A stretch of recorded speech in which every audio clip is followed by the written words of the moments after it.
Supreme കോടതി ന്യായാധിപന്മാരുടെ സ്വത്ത് വിവരങ്ങൾ ഇപ്പോൾ പുറത്തു വന്നിരിക്കുകയാണ്. വളരെ ധനികരായ നിരവധി ജഡ്ജിമാരാണ് ഇപ്പോൾ സുപ്രീം കോടതിയിലുള്ളത്.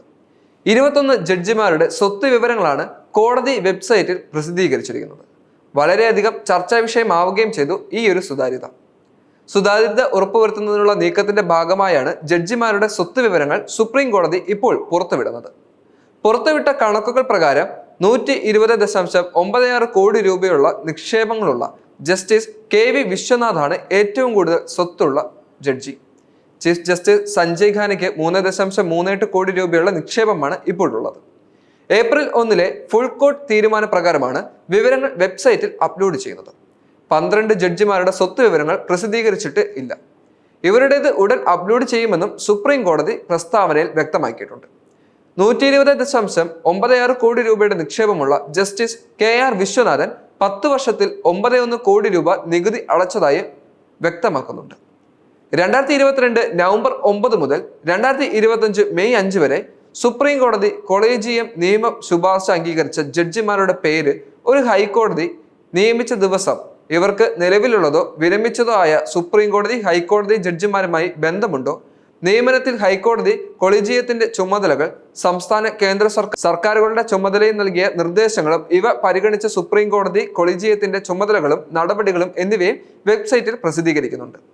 മുൻ ചീഫ് ജസ്റ്റിസ് DY ചന്ദ്രചൂഡിന്റെ കാലത്ത് ഹൈക്കോടതിയിൽ നിയമിക്കപ്പെട്ട 170 ജഡ്ജിമാരിൽ 12 പേർ മറ്റു ജഡ്ജിമാരുടെ ബന്ധുക്കൾ ആവുകയും ചെയ്തിരുന്നു. സുതാര്യത ഉറപ്പുവരുത്തുന്നതിന് വേണ്ടി വെബ്സൈറ്റിൽ ജഡ്ജിമാരുടെ വിവരങ്ങളും അവരുടെ പേഴ്സണൽ കാര്യങ്ങളുമെല്ലാം വെളിപ്പെടുത്തുന്നത് ന്യായമാണോ എന്ന ചോദ്യം ഇതിൽ ഉയരുന്നുണ്ട്.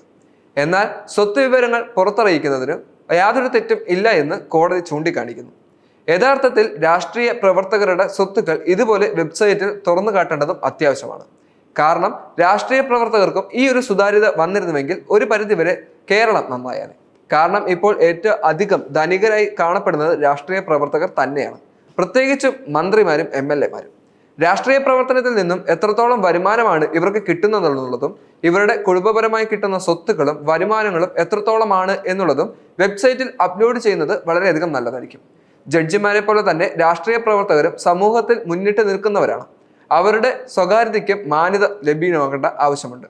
എന്നാൽ ഇപ്പോൾ സർക്കാർ ഇതര സ്ഥാപനങ്ങളിൽ വർക്ക് ചെയ്യുകയും അതുപോലെ തന്നെ രാഷ്ട്രീയപരമായി മുന്നോട്ട് നിൽക്കുന്ന നിരവധി ആളുകൾ നമ്മുടെ ചുറ്റിനും ഉള്ളപ്പോൾ എന്തുകൊണ്ടായിരിക്കാം അവരുടെ സ്വത്ത് വിവരങ്ങൾ പങ്കുവെക്കാതെ ഹൈക്കോടതി ജഡ്ജിമാരുടെ മാത്രം സ്വത്ത് വിവരങ്ങൾ പങ്കുവെച്ചത് എന്നുള്ളത് വ്യക്തമാവുന്നില്ല.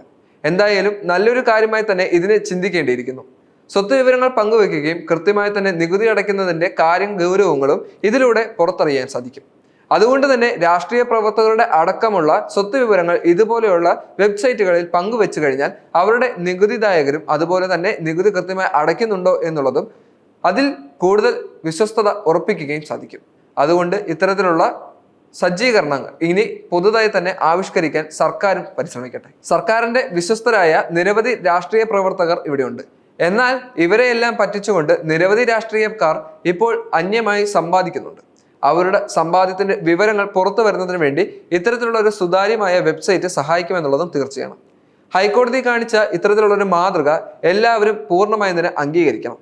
അതുകൊണ്ട് തന്നെ രാഷ്ട്രീയ പ്രവർത്തകർ എല്ലാവരും ഇതുപോലെയുള്ള ഒരു സുതാര്യമായ വെബ്സൈറ്റിൽ അവരുടെ സ്വത്ത് വിവരങ്ങൾ രേഖപ്പെടുത്തിയാൽ വളരെയധികം നല്ലതായിരിക്കും. എന്നാൽ അതിപോലും കൃത്രിമത്വം കാണിക്കുന്ന നിരവധി രാഷ്ട്രീയ പ്രവർത്തകർ നമ്മുടെ ചുറ്റിനുമുണ്ട്. അതുകൊണ്ട് തന്നെ അവർക്കെതിരെ പ്രവർത്തിക്കേണ്ട ഉത്തരവാദിത്വം രാഷ്ട്രീയക്കാർക്കുണ്ട്. ഈ ഒരു സത്യം മറനീക്കി പുറത്തു വരുന്നതിന് വേണ്ടി വെബ്സൈറ്റിൽ അപ്ലോഡ് ചെയ്യുന്ന സ്വത്ത് വിവരങ്ങൾ സഹായമാകും. അതിനാൽ തന്നെ ഒരു കൃത്യമായ സ്വത്ത് വിവര കണക്കുകൾ വെബ്സൈറ്റിൽ അപ്ലോഡ് ചെയ്യാൻ സാധിക്കുന്ന രാഷ്ട്രീയ പ്രവർത്തകരാണ് ഏറ്റവും കൃത്യമായി തന്നെ അവരുടെ രാഷ്ട്രീയ പ്രവർത്തനം ചെയ്യുന്നത് എന്ന് മനസ്സിലാക്കാൻ സാധിക്കും.